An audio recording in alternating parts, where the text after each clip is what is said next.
साहेबांचा अचानक या हेलिपॅड अचानक पार्किंग मध्ये उतरलं ते पायलटला लक्षात नाही आलं.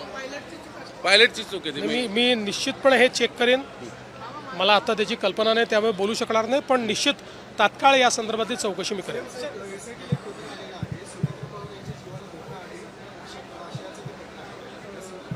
बघा, आम्ही उपमुख्यमंत्री सुनेत्राताई पवार यांची पूर्ण काळजी महाराष्ट्राचं पोलीस खातं घेईल. महाराष्ट्रामध्ये आपल्या पोलीस खात्याने यापूर्वीही चांगली कामगिरी केलेली आहे, त्यामुळे जरूर अशा प्रकारचं पत्र असेल, काय जे काही येत असतील त्याची चौकशी पण केली जाईल, पण योग्य सुरक्षा तर आहेच. बारामतीची पोटनिवडणूक बिनविरोध होऊ शकली असती, पण ती झाली नाही. जबाबदार कोण? मला असं वाटतं की मेजर पक्षांनी तर त्या ठिकाणी सहकार्य केलंच आहे, पण आता ज्यांनी केलं नाही ते केवळ या ठिकाणी आपलं नाव छापून आलं पाहिजे, थोडी प्रसिद्धी मिळाली पाहिजे, याकरता ही मंडळी उभी आहे. ठीक आहे,